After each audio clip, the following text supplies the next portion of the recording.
I'm here with Max Temkin from Cards Against Humanity. And Max, I gotta wonder, when you're at like a party or something and people ask you what you do, how do you answer that question? Well, that's an interesting question. I feel like first of all, thank you for having me. It is very exciting to talk to you. But I've noticed, like, especially in the world of like tech, there is this real like status based, job based like hierarchy, and a lot of times people will walk up to you at a party or an event, and they'll be like, they'll sort of size you up, and they'll be like, "So what do you do?" And they're trying to decide is like, should they spend the time to talk to you or not?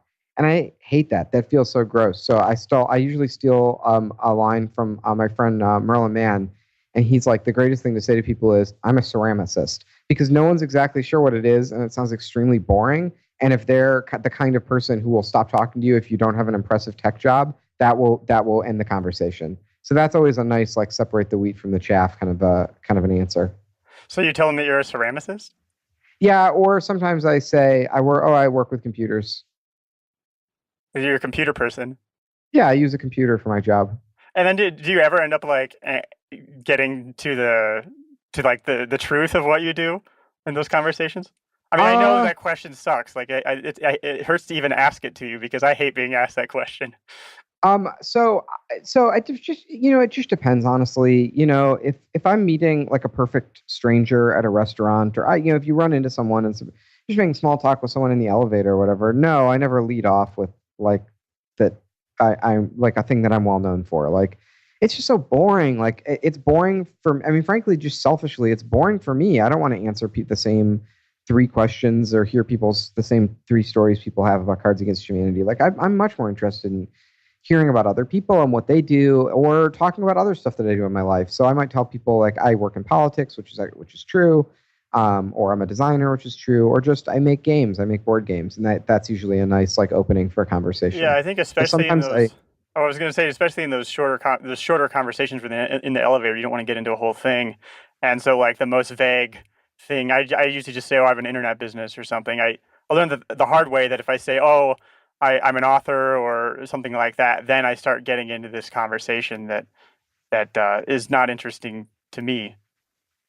Well, exactly, and the other thing is, like, I learned a great piece of advice from Ryan Davis, who's this guy, a video games journalist at Giant Bomb, who had such a way with people. Like, he was really the best person I ever met at having, he'd go to these public events, and he was very recognizable, and he would get just swarmed by fans. And he took the time, he talked to everybody, he made even before I knew him, when I was just a fan of his, and he made every single person feel so valued and so listened to. And I asked him, I was like, how the hell are you doing this? Because I go to these things and I'm like, ugh, get away from me. I leave people with such a bad taste in their mouth after we have an interaction. And Ryan was like, it's really simple. He's like, the first thing is just ask people, when someone's excited to meet you, if they like recognize you from your work or whatever, they already know all this stuff about you, and they already assume that there's this sort of relationship, which they do. They have a relationship with you and your work, but they don't often like come into it with the empathy to remember that you don't know who they are, and that they have something to contribute to the conversation. So he's like,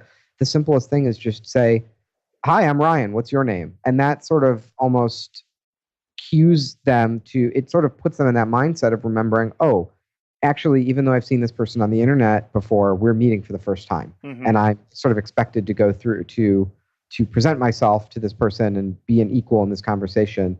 And I found that question to be really helpful, really disarming. And, so even if I'm at a signing or an event, like, anyone who comes up to the table to meet me, even if they already know who I am or they want to talk about something or whatever, I always start by saying, "Hi, I'm Max. What's your name?" And that sort of puts us on an equal footing. Yeah, it's something that I've noticed when I've met people who I've admired or something. I can think of some examples, and I might have seen it at a conference, and I go up to talk to them, and they're like, "Oh yeah, hi, I'm Jason," and they shake hands, and like, "Dude, that's Jason Fried. Like, I know who you are. Like, come on, like."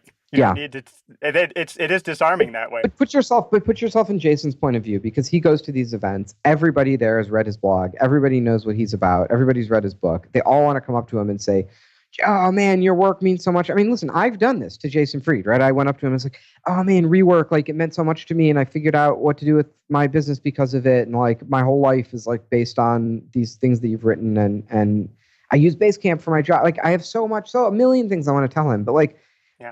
but to put myself in his shoes, like he doesn't give a fuck about that. Like I'm just some guy coming up to him, and he wants the same enjoyment out of the conversation that I do as the fan, right? So. I've also found just my advice for like if you're in that situation, you're meeting someone who's like someone you really look up to or whatever, they're just a human being and they want to have that human connection the same way that you do. And there may come a point in the conversation where you can say, "Man, your book really changed my life," or "I really love this thing." But just keep in mind, like a lot of the times that's more for you than for them, right? You're really doing something for yourself by sort of having that like selfish sort of emotional catharsis where you're telling someone how important they are to you. I mean, that's really about you, not them.